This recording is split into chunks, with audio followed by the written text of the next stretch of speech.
companies engage with their communities to build resilience to them. Last year, working with, I know, a number of you, we released an emerging blueprint that outlines leadership roles that companies can play and strategies they can adopt to advance resilience, building on the best practices and work with companies on resilience, to engage dozens of multinational companies to understand how they're preparing for a changing climate. We're really excited about this new effort that we're just in the middle of launching. We see real interest on the corporates and the companies we talk with in climate resilience as the next major challenge they have. And we've also heard again and again of a lack of a shared pathway, even of a common lexicon, common understanding of what terms mean, what words mean, what language means, a commonly accepted players in mitigation. But there's real white space on resilience. And so we're looking to fill that gap, to work with leading companies and organizations to develop that pathway, that guidance, community of practice, to help the private sector take decisive action on climate resilience, bring folks together across sectors, and signal how business resilience can help local communities and their economies. One of the things we hear again and again that's also really interesting is resilience for companies is not just about resilience of their physical infrastructure and their physical plant, but it's about resilience of their communities. We heard from one utility, for example, that it's not just, you can't, if you raise the substation above, a sufficient amount above to sea level to deal with flooding, if you don't invest in the resilience of your communities, it doesn't help you much to be able to provide power. So those kind of local, the working with local communities and understanding how to build partnerships and how to do that in a way that is proactive and working really closely with communities, I think I don't have to tell folks in this room about the importance of that. So clearly a critical piece of the climate conversation is access to affordable energy from an electric grid that is resilient to a changing climate. That's a dynamic challenge. The energy system is currently undergoing radical change to decarbonize and to grow as demand grows, but we also need to build in that resilience. And we hear from so many companies in the space how reliance on resilient energy systems is going to be key to their success. We've got huge amounts of money flowing from the Infrastructure Investment and Jobs Act, IIJA, and the IRA, billions of dollars to help build that resilience. But we also see a need for greater education, greater information sharing around the value of these investments and the challenges to prioritize. So that's a good setup for today's conversation to explore how electric power companies in particular are strengthening grid resilience while also working to decarbonize the energy supply, and then also thinking about the partners to the power sector, hearing from GE Vernova and Barclays on the role of manufacturing and finance, and from Bezos Earth Fund on the role of philanthropy in all of this. So let me turn now to Neva Espinoza, the Senior Vice President at EPRI, the Electric Power Research Institute, to introduce the first panel.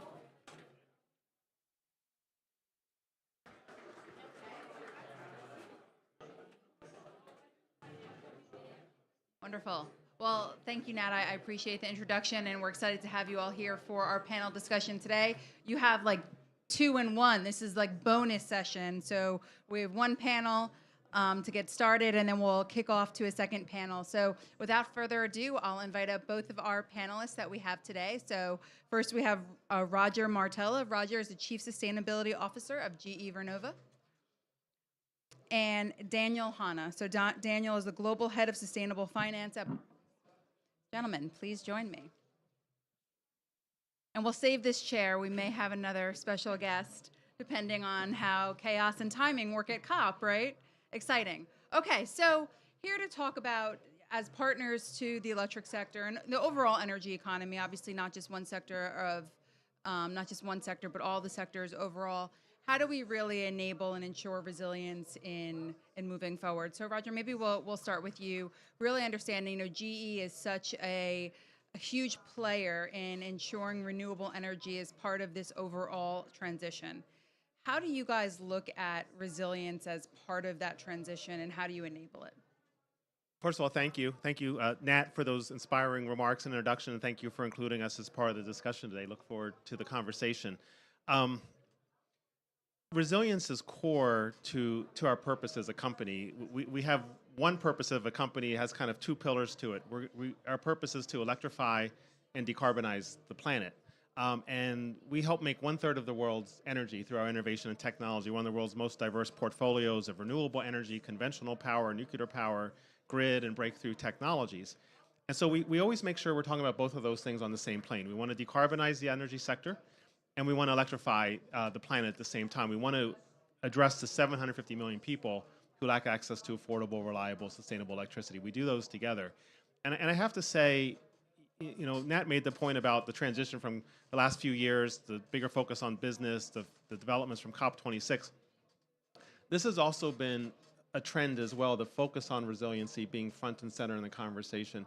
I think the war in Ukraine, the tragic war, there's really been a game changer because it's really just reinforced how vulnerable we are with Russia targeting Ukraine's electricity grid to deprive people of the lifeblood of energy.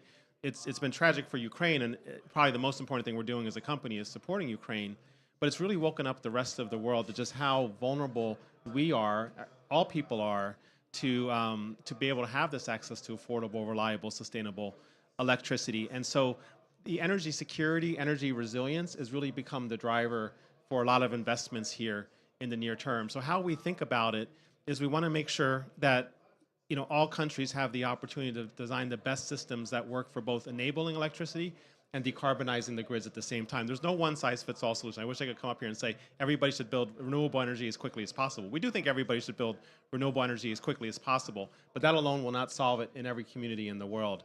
We have to look at a combination of diverse energy, whether that's gas power that can ultimately be combined with carbon capture and hydrogen to be decarbonized over time, bringing in renewable energy, a big focus on the grid. I think the grid is kind of the up-and-coming topic at COP28. We just left a really historic conversation on that and how you can use the grid to drive so much of this resiliency and reliability at the same time. The other thing we want to think about with resiliency is it's one thing to say we want to provide energy, we want to provide electricity, but we have to think about the people too. And so we want to increasingly make sure that everyone has the chance for economic development, the opportunity to thrive as part of the energy transition. So we want to move from a model where we're innovating and developing technologies in the US and in Europe and just shipping them to other parts of the world. We're increasingly looking to domesticate our supply chains, to bring the supply chain as close as possible, and even in a place like Ukraine, creating factories so we can export things from Ukraine to the rest of the world. That's part of resilience too, not only having access to energy being protected by climate change, but having the opportunity to live a prosperous life and to benefit from these opportunities. So all that factors in to how we think of resiliency. Fantastic. Well, I'm gonna take something you talked about, which was really the importance of the grid, not just in any one country, but regionally, and how that energy security is so important. And I'm going to transition it here to you, Daniel, around when you think about resilience investments in that grid or in any other large foundational infrastructure to the energy economy. How do you even go about looking at that? It's a great question, and again, say thank you to CTOS Nat for the invitation and to be on a panel with both of you. It's a really important, timely conversation. I mean, I sort of think finance has got three areas that we really need to try and solve for at the moment on sort of the next path to net zero. I think the first is around scaling up renewables. Roger's kind of mentioned there's a lot more work to do there. We need to sort of triple from where we are, despite the record installation of capacity, particularly into low-income countries where we haven't seen quite as much pickup outside of the big ones. The second is around scaling up the next wave of climate technology, particularly into the harder-to-abate sectors and decarbonizing aviation, transportation, and the like. And the third, I think, really is about finding new innovative ways to finance resiliency and adaptation. And I think I agree with Roger. I think that last topic has really started coming up on the agenda much more, and that's why I think this conversation is so timely. And I think I'd split that into two pieces because I think there is this resilience and adaptation piece that we need to consider.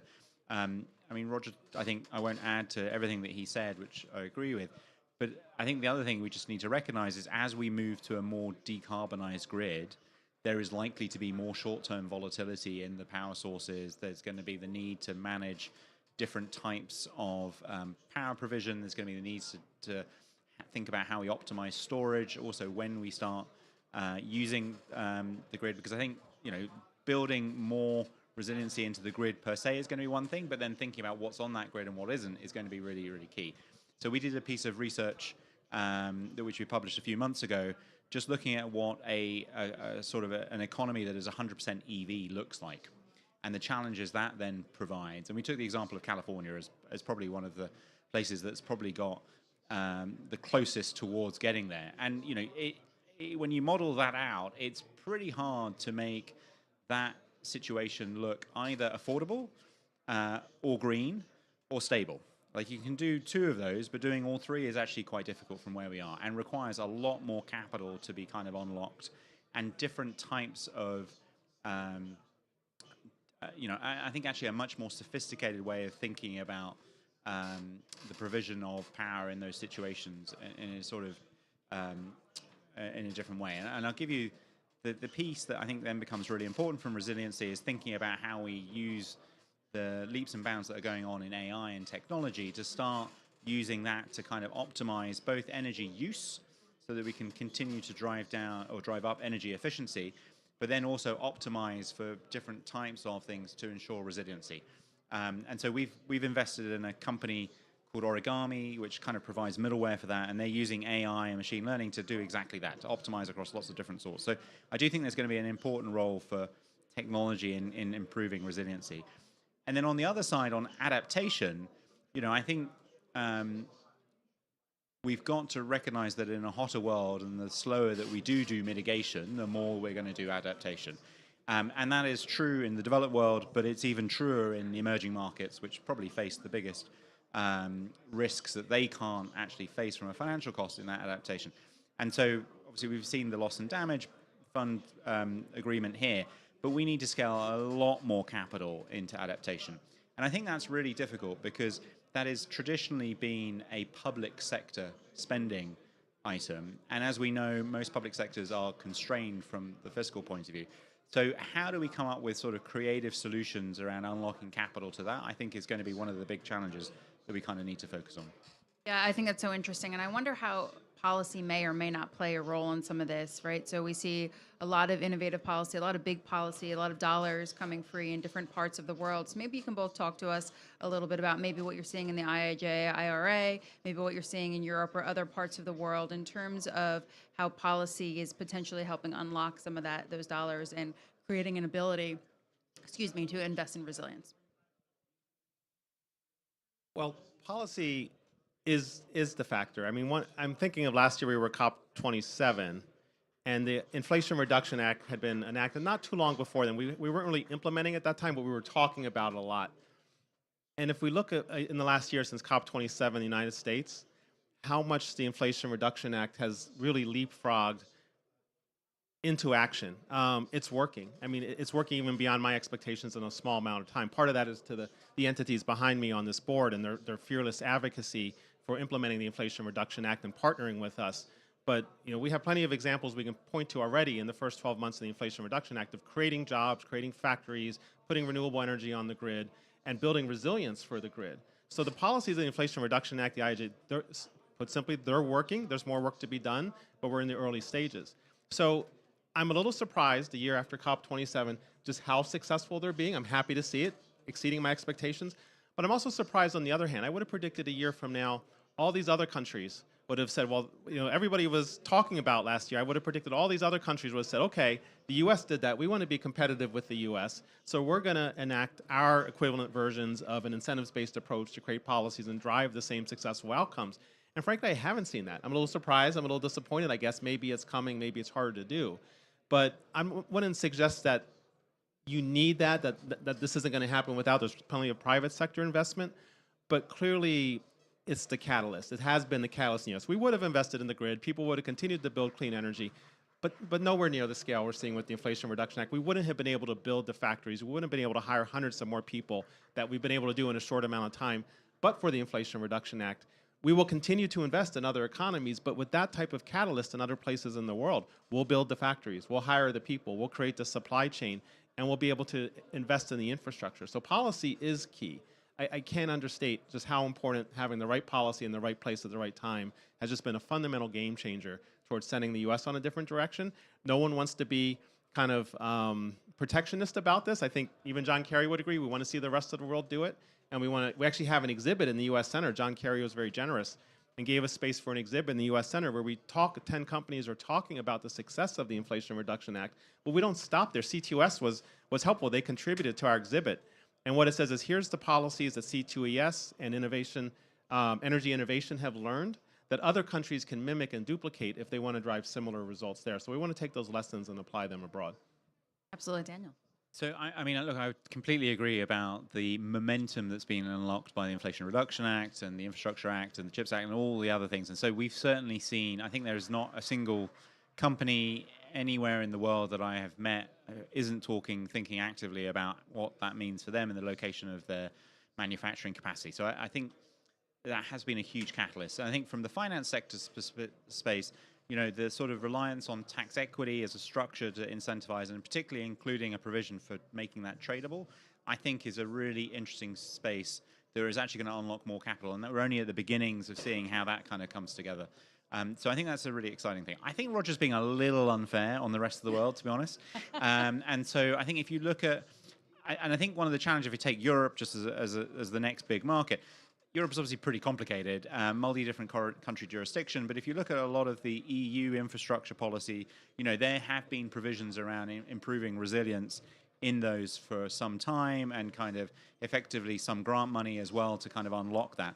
But it doesn't have the kind of, I guess, clarity of the clarion call that the IRA has kind of produced. And I think that's the difference. It's just the complexity kind of doesn't generate as much enthusiasm, but if you know how to navigate that space, then you can find, you know, good policy and pools of capital. It could definitely be simplified. I think that's for sure.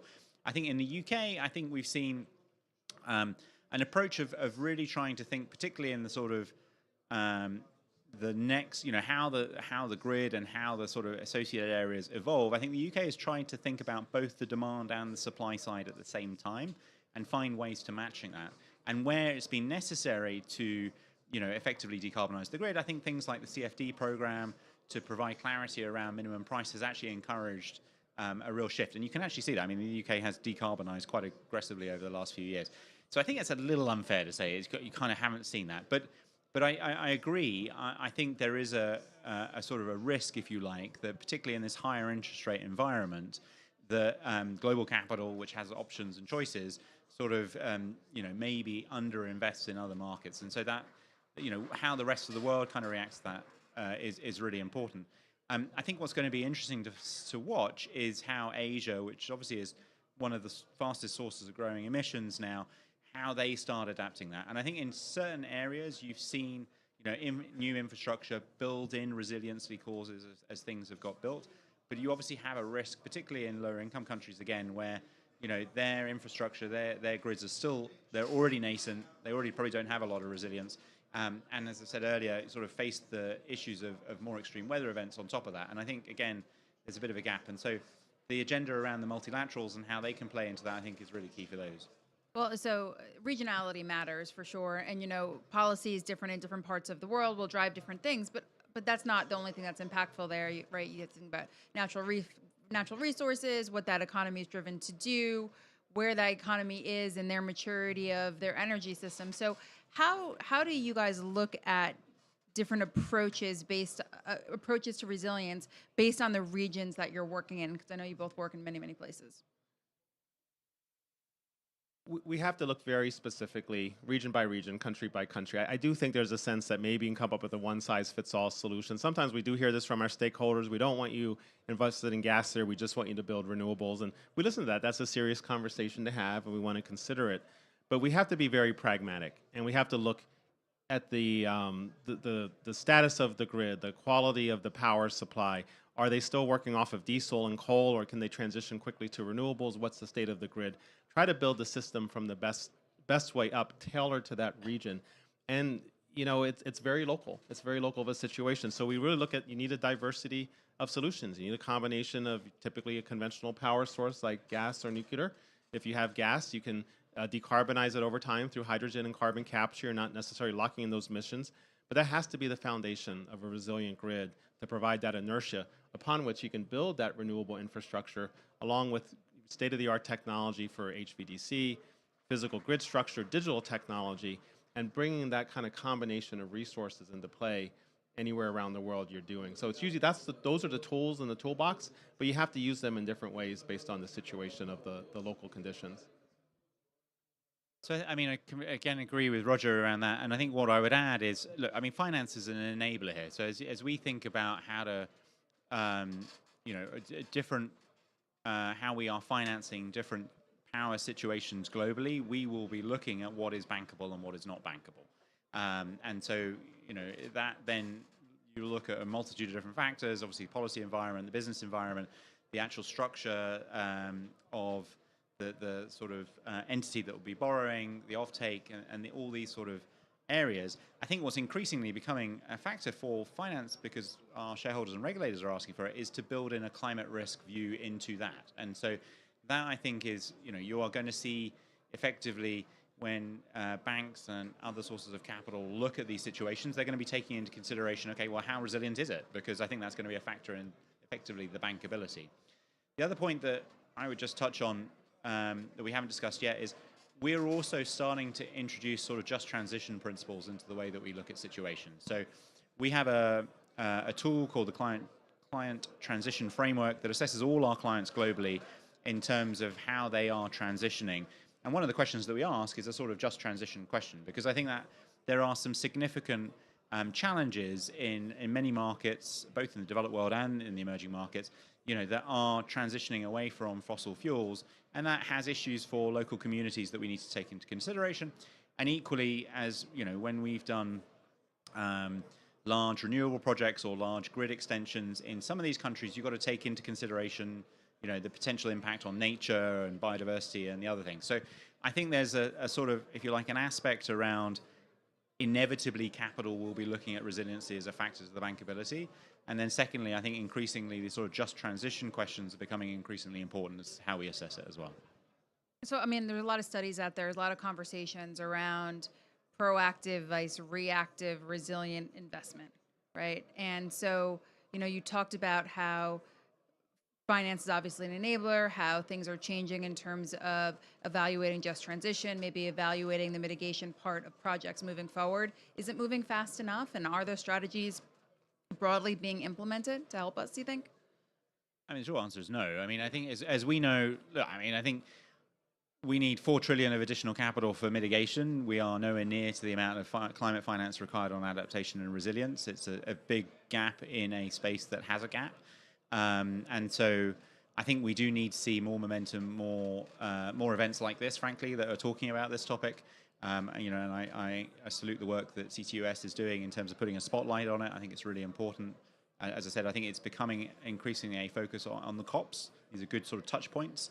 And then the work that we do in between becomes really important. But we're also going to need to find different innovative ways to unlock capital. And that's both at the very large grid size, because we are dealing with billions, maybe trillions of dollars that are going to be needed across grid investment. And then it's all the way at the other end of the side. I mean, we're doing some pilot work around unlocking finance for mangroves in low-income communities, where the mangrove itself can actually encourage climate resilience and act as a carbon sequester. And so you've got to think about this sort of, how do you scale the trillions, but also find the micro-community impact at the same time? You have thoughts, Roger? I would certainly agree we're not moving fast enough. And I think, I'm sorry, I think in the U.S. we're seeing some of the early days of that, where the action is accelerating. We've got a decade to do it. I think that decade is putting some time pressure on us. But if you look at Ukraine again, there's no place where there's a higher urgency in the world to do this, perhaps, than Ukraine. But even then, we're running into all kinds of challenges that are maybe lessons for how we solve this. Some are working well. We've learned some things that are really positive about how we can take some lessons from Ukraine, use those to apply other places in the world. We're also running some challenges that are just really tough to solve and not moving. The winter is here. It's not that it's coming. The winter is here for Ukraine, and we haven't been able to be fully successful in positioning them to be as strong as they need to be. We've been partially successful, but not fully successful, even though both the private sector and the public sector have been united on this. So that's a little scary, that while there's some good lessons, it's teaching us that this is just harder than it needs to be or that it should be. So I think we need to solve for all this. I think those were great examples of things we need to solve for, but everyone would agree, like, we have to act with urgency. We can't be talking about this anymore. We have to be acting at this point. So all these things, whether it's permitting, whether it's finance, whether it's setting up the right regulatory policies, we just can't let that be something that keeps us from moving with the urgency that we require. So there's been some positiveness there. This greater unification between the private sector and the public sector is certainly a catalyst, but we still have more to do. Can I mean, just to Please. briefly add on that, and I couldn't agree. I think one of the beauties of the clarity and that clarion call the Inflation Reduction Act has provided is I think it does then put the spotlight on, okay, well, why isn't the capital then floating? And so you then get to, okay, well, it's permitting, all right? So how do we start tackling that? And I think it's, as with all these situations, whether it's in the US or others, I think context is absolutely critical. Like you do really need to start unpacking the reasons why. In certain countries, it will be permitting. The UK government's just made some changes to try and speed up that and to give local communities a bigger benefit from putting power in their communities so that, you know, you kind of get over the issues of sort of what's called NIMBYism, not in my backyard in the UK. And in other countries, you know, it may be the policy environment, it may be the tax policy, it may be the sort of grid stability. And so, you know, I think as Roger said earlier, context absolutely matters, but having that clarity around and that push to, okay, well, how do we tackle that next thing to unlock it is really key. And if I could just, I'm sorry, add on one point to that, which was well said, was I don't mean to put this all in the public sector too. I don't put the burdens on them. It's on us too. And I'll give you an example of what's another lesson we've learned in Ukraine. Because of energy security, because of resilience, we're in a world, for better or worse, where supply is demand is greatly outstripping supply.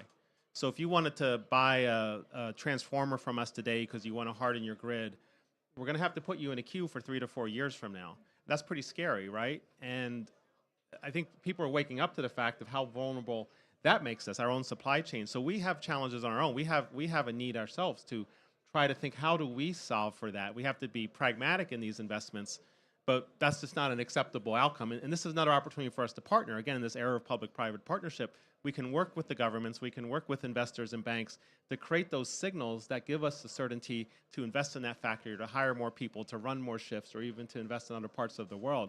But it's not just a public policy issue, it's a private sector issue as well. But these types of discussions can help us bridge that and hopefully solve for them. Fantastic. Well, it is time to, I think, wrap it up and introduce our next panel here. So huge thank you to both Roger and Daniel for giving us some perspective. And Brian, I think I'll turn it over to you to take on our next panel.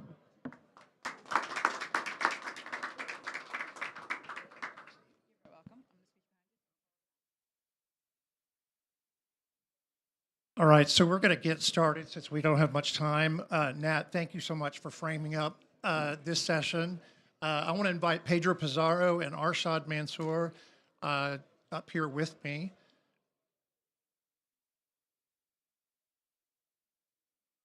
Thank you, sir. All right. All right, as Nat sort of framed this up, we really are in this session really talking about power sector leadership when it comes to resiliency. And Pedro is just coming off of the meeting with Secretary Kerry, and I know he talked about a lot about our investments, and I know you often enlightened him about what our investments are as an industry, but you're really leading the charge. And I want to say, as President CEO of Edison International, but also our chair at EEI, you're really leading the industry charge when it comes to prioritizing resiliency and those investments. Can you just talk about that for a minute? Yeah, thanks, Brian. And by the way, thanks, Nat. And it's just great to be here. I was a little late because I had to give Neva a hug first, Arshad. I just want you to know that. I was excited about that. So absolutely, Brian. I'll start from an industry perspective. This is one of the things that I absolutely love about our sector. It is not only focused on resiliency, but it does that in a collaborative way. Just that spirit of mutual assistance, where it all starts. But also a sense of the importance of using technology and investment to make the system more resilient for our customers. This is especially imperative given where we're headed. Right? We're headed into a transition where we're going to see a lot of electrification of a lot of the economy. Shifting over to my Edison hat here, we've done analysis of what it will take to get California to net zero by 2045, and it's a lot of electrification again. We see load in California going up by 80% from through 2045. It's been fairly flat up until the last couple of years. We see that happening through a lot of renewables and storage, over a strong grid, then leading to things like 90% of passenger vehicles being electric, 95% of building space and water heating being electric.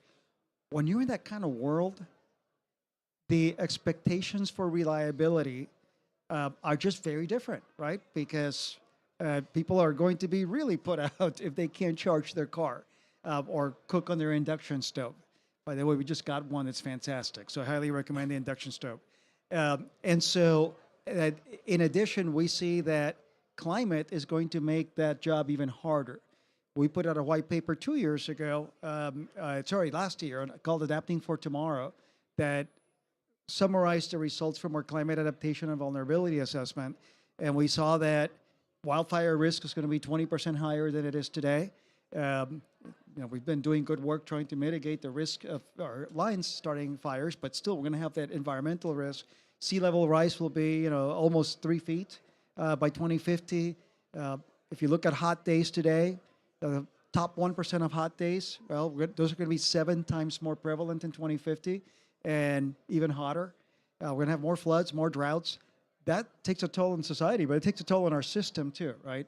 And so we need to be making the investments to drive resiliency there. As Edison, today we're investing about $6 billion a year. We have a general rate case at Southern California Edison that would bump that up to around $8 billion a year. And I see our peers across EEI having the same focus on that. And I'll close by saying an important partner in how we think about resiliency in the face of climate change and the climate change adaptation needs. EPRI and NEVA and the whole team that Arshad leads.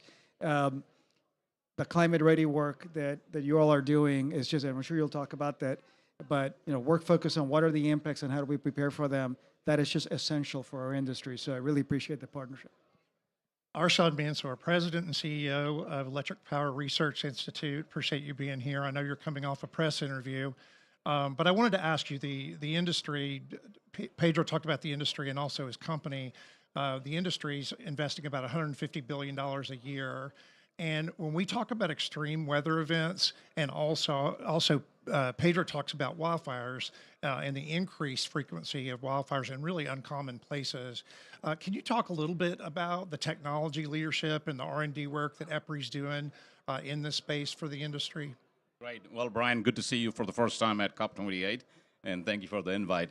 I think step back into why collaboration is the essence of this industry. So at the end of the day, you could be public power, you could be investor-owned utility. We serve the public to keep their lights on.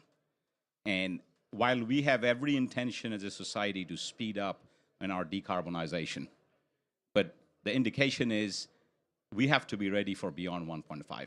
The grid has to be ready because that's what public needs. And instead of each grid working on their own, that's where the Climate Ready Initiative comes in. Brings in the industry, public power, investor-owned utilities, brings in NERC, brings in NOAA, the weather experts, and together we put together a framework. The framework includes what technologies we could be using. There is no one silver bullet. And wildfire is a great example. If you look at wildfire, some areas, undergrounding may be the right way to do it. Some areas, covered conductor is the right way to do it. Some areas, if you're going to be using 100 gigawatt of batteries in the United States by 2030, let's configure some of those batteries as microgrid, grid-forming inverters, so that they're a flexible resource for the grid and a resilient resource for the community if you have to do power supply shutoff. So we're looking at all possible options, and when you look at all possible options and every utilities are trying some of them, EPRI's role is to make sure we de-risk so they can be deployed at scale. Some work somewhere, some doesn't work somewhere. There is no one solution. We let the industry, the startup companies, the vendors, they provide the technology. EPRI's role is to work with SCE, work with the utilities, to get the operational experience, find out what works where. So in essence, de-risking those technologies so you can invest confidently and scale them up. Yeah, well, EPRI's work is critical. We, as Pedro knows, he leads the charge, and us really relying on your expertise and how we sort of approach this in the future. Nat actually mentioned in his framing conversation his remarks with regards to IJA and all of the grants that were provided, particularly around grid resilience. And I just want to know, how is Edison thinking about that? Because, you know, we've got a lot of money going out the federal door right now this year and next year. So how are you all thinking about that? How did you approach it? Yeah, so multiple ways. Part of it is, you know, applying for projects on our own, but also helping our communities engage with it, because frankly, a lot of that funding is funding that might be better accessed by local government or other organizations. So early on, I think our team sent out, letters to something like 6,000 different community organizations to help them think about how they could tap into the funding. I think it's around $5 billion or so in terms of, you know, grid support. We expect California will get something like $380 million of that. So it's important to look at what projects might be successful there. To be honest with you, in the first round of this, I don't think we were as successful as we had hoped for, but it was good to see some other projects that were picked up for other colleagues, you know, across the country. And to help those who get the awards, but I think they help stimulate the development of the technology and accelerating that deployment. Yeah, Arshad, could you just add a little bit to that with regards to some of your priorities at EPRI, and do that in and around? I know some of the priorities have changed a little bit as far as focus, and I remember when you all launched Climate Ready at the summer seminar, and I know since then we've had a lot of, let's just say, evolving discussion around resiliency of the industry. How has that changed EPRI's priorities and what the industry sees as facilitating the next level of technology? So I think first, those of you who are listening, and when we talk about ready, it's ready with an I, not with a Y. So go Climate Ready, READI, and you will find everything that's going on. I would say engineers can't spell. Is that no, we engineers can't spell ready. It's ready with an I. Resilience and Adaptation Initiative. So if you look at our initial focus, we have not diverged at all. The focus was every utility, every water company, communities are doing resilience and adaptation plan. So what was the role of Climate Ready? Well, we need to make sure we bring in all the stakeholders, regulators, weather experts, NERC, so there is a transparent, there is a defendable method that everybody can use and that is comprehensive. That's the framework, so we have not deviated from that goal. In that framework, different things are coming in that are relatively new. You know, for example, one of the things that has come in last November, you know, we call it the AI the Race for AI was launched last November when it was made public. And that AI race has resulted in a data center race. The data center race has resulted in the US electric sector, and I would say other electric sector, that in the last 20 years, we saw 10% electric demand increase. In region after region, we may see 10% in the next 3 years. So that brings some additional constraints, but also opportunities. Because you invest in resiliency, you invest in decarbonization, this requires money, this requires capital. Your electric rates may go up. But on the other hand, if demand goes up, electric transportation happens, then those capital investments could actually reduce the rates. I mean, the study that SCE has done, it's a timing issue because you cannot build a just-in-time grid. You got to build the grid now for the data center of 2 years from now, for the EVs that's going to happen 5 years from now. But when that happens, you will see a capital allocation that will actually make energy more affordable. So you can have your cake and eat it too. And I think that's the realization we're getting in capital, in our Climate Ready. That yes, investments are needed. No one solution will fit all. We need a consistent framework, but we got to focus on cost. If I could just pile on to that, because Arshad mentioned the Edison study. Quick punchline on that is that we do see that there's a significant investment need, right? Just to make the investments that are needed for getting the economy to net zero. In California, it's $370 billion just for the bulk power renewables, storage, and grid needed. But because of the efficiency of electric technologies being greater than that of fossil fuel technologies, by the time we get to 2045, our average household, customer household, is going to, yes, see higher electric rates because of those investments, and higher electric bills because not only the rates are up, but they're going to be using more electricity, so both price and quantity. However, they're going to be seeing a 40% reduction in their total energy bill, electric plus gas plus gasoline. That's the affordability benefit. It's a pot of gold at the end of the transition rainbow here. Let me pile on that because this is something that we need to talk beyond this to all. If you look at 2050 analysis, let's say we have a net zero future 2050. Look at anybody's analysis, your analysis, EPRI's analysis, McKinsey's analysis. Couple of key themes are central. First, the use of electricity could double, triple, depending on where you are. Second, the efficiency in the way we use energy. You can say that's unit energy per GDP. That's going to get better and better. We may have a 30%, 40% better efficiency in that 2050. And then the affordability, how much a household is spending on energy, that could be 30 to 40% better. So the central theme is not 3 to 4 times more electricity, yay, great thing. The central theme is we will be using energy much more efficiently in 2050, and we would actually reduce the energy cost for the average household that can afford the least. Those two are headlines that I think gets lost in electrification will use more electricity. Yeah, I agree. Roger in the last panel said something that kind of struck me, and I know that this keeps Pedro up at night.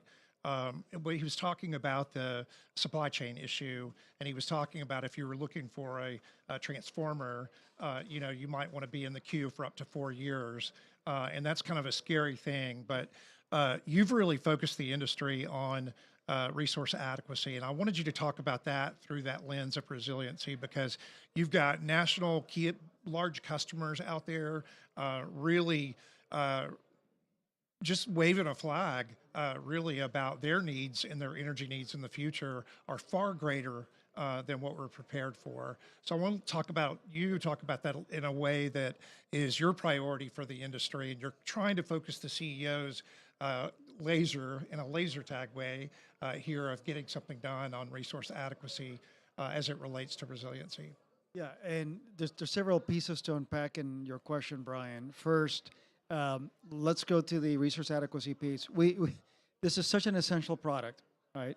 And at the end of the day, it needs to be affordable and reliable, even as it becomes more and more clean. And so my peers, as you know well, Brian, are very focused on making sure that not only we're making the investments as an industry, but that we're working with policymakers to ensure that the regulations support that as well. From an industry perspective, I think we collectively, EEI members have spent something like $1 trillion over the last decade to make the grid more robust. From a transition perspective, if you look back to 1984 versus today, our emissions are the same, but challenge will continue to increase, right? It is a different kind of system. And in California, where we are, I think, taken earlier steps in terms of that transition. We have a system that has much more renewables than most of our other peers. We see the need to balance the intermittency of renewables with more storage. We see also the value of the existing gas fleet. It won't be there forever, right? As we continue to transition, I think there'll be a phase down, and you need to abate whatever is left with negative carbon. But even in the California analysis, we still see a little bit of natural gas still being used for power, with then negative carbon offsetting the rest. Inside all of that is a message that says, there's very different answers for each region, but we need to make sure we be mindful of what resource mix we need to keep the lights on while satisfying the energy transition objectives, and in particular the decarbonization objectives. Now, last thing I'll mention is you started the question by talking about supply chain. Yeah, so all of this has to happen with an adequate supply of materials, whether it's the generation itself, whether it's the transformers, whether it's the solar panels, and that is an area where the industry has really come together to address the issues. I'm proud of the work that we've done jointly. It's been work around, first of all, analyzing what the needs are. Secondly, getting a sense of where we're collectively are going. Third, engaging with government, right, to get support in terms of what can they do to help ease the supply chain issues. And I think examples like the CHIPS Plus Act, that's going to help bring more semiconductor manufacturing here, which in turn then ends up helping with a lot of the components that we need for the power sector. But finally, it's also then taking that information and giving a demand signal that's more clear to suppliers out there so that they understand the kind of needs we're going to have. Out of our California analysis came out another nugget that's a daunting nugget. In order to build the grid necessary to manage what we think is an 80% increase in load, as I mentioned earlier, by 2045, the rate of transmission additions in California is going to need to be 4 times what it's been historically over the next couple of decades. The rate of distribution wire additions is going to have to be 10 times what it's been historically. So getting that signal out there to suppliers to say, hey, come on, we're going to need that. By the way, we need to be efficient in how we use that wire. We need to use grid enhancing technologies like dynamic line ratings and others. But there's going to be a lot of need for wire and a lot of need for panels and battery cells and all of this. Yeah, our side, Pedro brought up a lot of needs that the industry has. How is EPRI really looking at supply chain? You all have been looking at a lot, and you mentioned conductoring earlier, really thinking about how industry might get more from what we have, but also looking at some of the advanced technologies, mitigation technologies, and others that you all have made a priority. Well, I think beyond that priority on supply chain, one thing we should be working with our suppliers. When Tesla sees a market that will grow, in 18 months they put it a gigafactory and the Model Y comes out. Our suppliers, when they're seeing that there is a clear demand, we need to work like that. We need to think like that. That as the demand grows, our suppliers need to be ready. In other industries that happens, in our industries, it's a different industry. But from a supply chain perspective, let me give you an example that we are working with EEI and Public Power. What can we do as an industry on supply chain? Let's talk distribution transformers. First, we shouldn't have 39 different standards or maybe 390 different standards across 300 utilities. Because some of these standards have grown from people who are experts for 50 years, and they wanted to do something slightly different. Can we harmonize some of the standards? Because if we harmonize those standards, the supply chain, the people who are making it, it makes it easier for them. Second, can we diversify our sources? That's what CHIPS Act is doing. We're not relying on one country, one place. We're going to diversify on other place. And the final, not just on transformers, on batteries. One of the major studies that will be launched, hopefully first quarter of next year, by NRDC and EPRI, is showing that the biggest untapped potential of energy efficiency that is out there to grab is efficiency of electric vehicles. When we make electric vehicles more efficient, we need less material for the battery. So use less, recycle more, diversify more. That's what and standardize our procurement process. That's how we help in the supply chain, but also hold accountable the suppliers that if the market signal is there, you need to build the factories in 10 months, in 15 months. That's what Tesla is doing. That's what others are doing. Pedro, I'm going to give you the last word, but again, I'm going to reflect back on something that Nat said because we got out there probably about 8 years ago. Nat had talked about lexicon before y'all got here in the setting up the panel, and it really intrigued me because we went down that road of really studying language that really resonates with others. When you think of all the stakeholders that we have, and he thinks about it a lot, but I wanted him to talk a little bit about that because we have, regulators, our state, partners and stakeholders that we have to bring along with us, particularly on resource adequacy, what our needs are for the future, but also the more immediate needs around resiliency. So can you talk about, Pedro, all of the different stakeholders, through Nat's lens of really thinking about lexicon and the work that we did with Ms. Lansky, think about how we really have to raise our game to the next level to get all of our partners to really understand where we're going and how fast we're going there. Yeah, and we could spend a whole other session on this, but really quickly, we can't do this alone, and we can't do this in our language, in our own language. And so translating this, really communicating what it is that we see as the challenge, but also the opportunity that we have here, and what the industry is doing to make this transition an effective one. I would also, and kind of going a little bit beyond your question, maybe this transition needs to be one that brings everybody along, not just parts of the community, not just folks who can afford the more expensive car right now, right? And so the work that we've done as an industry to make sure that things like the IRA has the $4,000 used EV tax credit, right? That's money going straight into the pockets of a low-income customer who's going to be buying a second or third-hand vehicle. That's a small example, but it's so important in terms of making the transition real for the public and for the policymakers who are establishing, these incentives to make sure we're using the money where it's needed the most. I guess a final thing I'd say on this is there is such a level of concern about the cost involved here. And, we talked a lot at EEI, as you know, Brian, around how we're seeing multiple issues pop up with the word affordability attached to them in regulatory proceedings across the country. And it's real, right? And we're coming off of the pandemic. We're going through a high inflationary period. A lot of folks out there are hurting. And so I'm proud of what the industry has done to do things like, having suspended disconnections. All of us did as we went into the early days of the pandemic. The focus we have on low-income programs like LIHEAP at the federal level and all the state-level programs that we have, ways to bring every community along, really critical. But also, I think we need to then continue to hammer on the message that I gave earlier, that and our shot also reinforced, that this transition, there's a cost up front, but A, it's needed for climate, and B, it has a co-benefit of affordability in the long run. And that, I think, makes it real for folks that this is worth doing. Well, thank you very much, both of you. I know we're going to be talking a few more times during COP28, so thanks for running over here. You from Secretary Kerry and you from a media interview, so we appreciate you being here. And I'm going to throw it over to Nat just to close us out here. You're good? All right. Thank you, everyone, for being here. We appreciate it, and we'll probably be on to the next panel shortly.